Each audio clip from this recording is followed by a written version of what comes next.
Hey guys, welcome back to my channel and to today's video where I'm going to be going through 10 everyday artist problems, and whilst I'm going through that I'm going to be painting these two little bunny rabbits using watercolours and gouache. So let's get straight into it. So let's get into these 10 everyday artist problems, and if you want, why don't you comment some of your top common artist problems that you experience on a day-to-day basis below.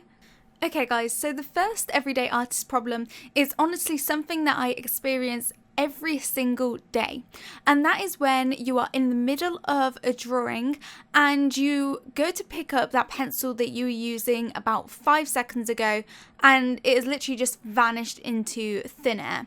And you then spend the next 15 minutes trying to find this one pencil, like tearing up your whole room just trying to find this pencil that was honestly right next to you like a minute ago. And it seems that no matter where you look, it just has vanished and you can't find it. And then you'll find it like a week later somewhere really random, and you're like, how the hell did it get there? And this is something that I experienced actually just before filming this voiceover, and I just thought it was so ironic that as I was making the notes for this, I lost the pencil that I was actually using to write the notes. So that is something that is definitely very common for artists and can just make you feel like you're going absolutely crazy because you're certain that it was like right next to you and then it's just completely gone. But anyway, the second problem is when you want to sit down to draw and you're really motivated and really want to draw, but then you just don't know what to draw. And this is a very common problem, like having artist block or just not knowing what to draw. And even if people give you loads of suggestions, everything just seems like, no, I don't want to draw that. And just everything just doesn't feel quite like what you want to draw. And so you waste so much time just trying to think of this perfect thing to draw, and nothing's really taken your sort of interest. And that can be really annoying, and I experienced that a lot where you're just so excited to draw, but you just can't find any sort of inspiration or any sort of anything to draw that you want to. But anyway, the third artist problem is when you're drawing and there's people like around you just kind of like slyly watching you or just like very explicitly watching you. And this can be a problem for artists because you don't want to be rude and tell them that they're putting you off by watching you. But again, you can't really draw the best that you want to when people are watching you. Like your skill level seriously just plummets when you have people watching you. You feel under pressure, you feel really nervous. And I don't know like why people want to watch you draw. It's not exactly the most exciting thing just to observe you just draw, but a lot of people do it, and it can be very frustrating for the artist because you want to be so polite. You don't want to say, excuse me, can you not watch me, like putting me off. But it can just make a beautiful piece of work that you're working on just suddenly go to something completely different just because someone was sitting there watching you as you draw. So anyway, the fourth thing is something that I've talked about so much in my past videos that I'm not going to spend too long talking about this, and that is when people ask you to draw them. So you'll be drawing away, maybe if you're at school, this kind of applies a lot to young artists that might be drawing at school. You know, if you're in your lesson, you're bored and you're just doodling away and you have your friend next to you or it's just someone random that's probably never spoke to you, just go, oh, you draw, can you draw me? Can you draw me? And if you draw them, then all your other friends are going to want one, and like, where does it end?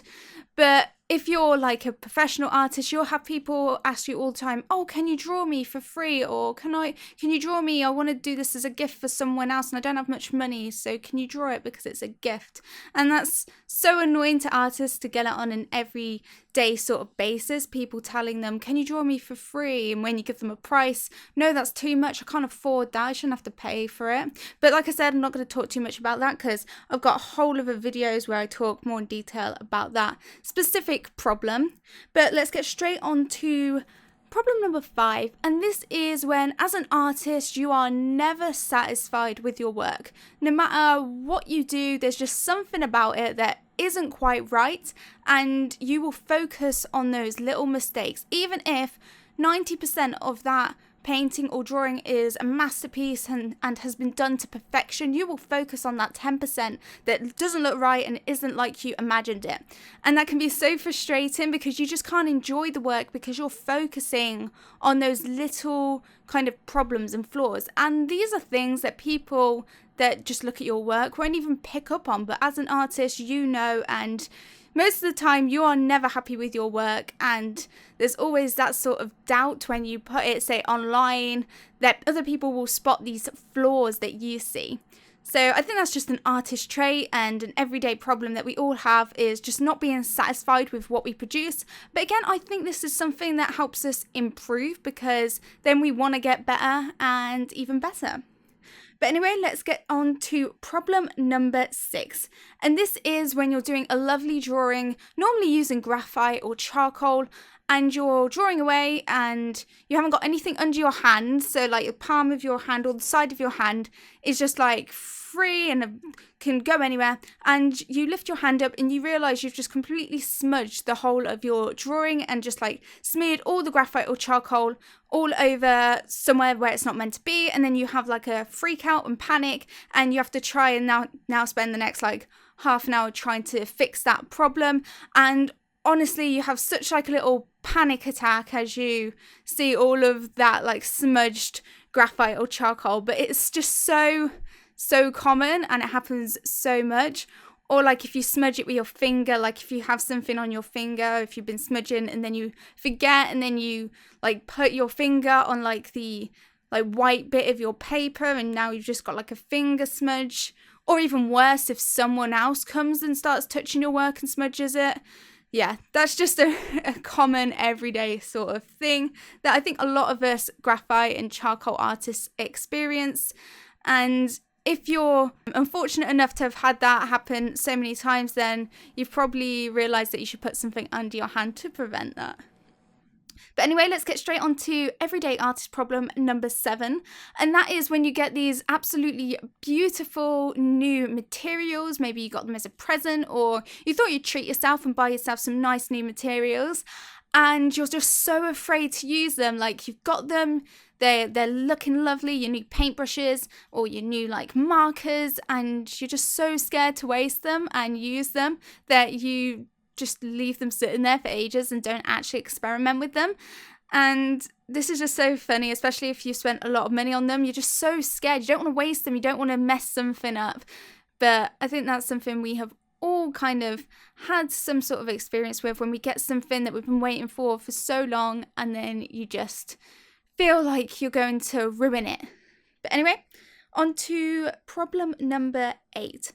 And that is when you're doing a piece and you're doing really well on it, and then you overwork it and you feel like, oh my God, it looks so much better before and now I've just ruined it. And then you get all depressed and down and you feel like, oh my God, I might as well throw it away. And I've had this happen so many times recently because I've been like experimenting with new stuff, and I think, oh, I'll just like add one more layer of like watercolor and it will just like darken it up and make it look better, you know. And then you're just like, oh God, it looks so much better before. I wish I left it.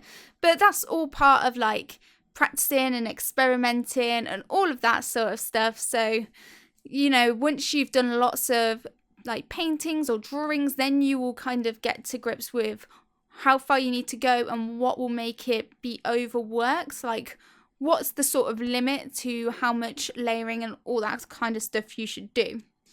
But the next thing is the next problem number 9, is when you have your pencils and you drop them on the floor. And to a normal person, no big deal, right? You just pick them up. But you know, as an artist, that if you drop your pencil on the floor, alarm bells ring in your head, because the main problem is that you have now sentenced that pencil to be doomed. You'll probably sharpen it next time and it'll be all shattered inside, and you will know that you have now ruined your favourite pencil because you were clumsy and you dropped it on the hard floor, and now it's going to be shattered all inside and you're going to have to spend another £2 or £3 trying to replace that pencil. And so, yeah, I've done this so many times. I've even like dropped whole like boxes of pencils or like jars of pencils. and you just like hold your breath and like hope that when you sharpen them the next time they'll be okay. But normally if it's like the like cheap graphite pencils or something, then they're gonna be smashed. There's no getting around that. And finally, number 10 is when you are working on a piece and it's kind of like the opposite to overworking it, where you're too afraid to actually finish it. So I think we've all done it. We've been super happy with a piece, you know, it looks great, and we know it needs to be, like, say, maybe go a bit darker, or something needs to be changed, but you're just so happy with it at that point that you're so scared to do anything else to it. And so you just kind of leave it and maybe don't like finish it and make it as good as it could be, because you're like, yeah, it looks good like as it is. I don't want to touch it. I don't want to ruin it.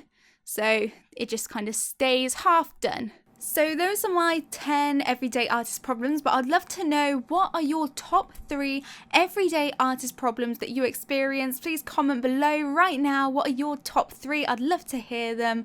Anyway guys, if you enjoyed this, I would really appreciate it if you could give it a thumbs up and subscribe if you're new around here. I want to see even more content like this, and if you want to see even more stuff right now, then I've got some videos over there that you can check out. But I'll see you next time. Bye guys.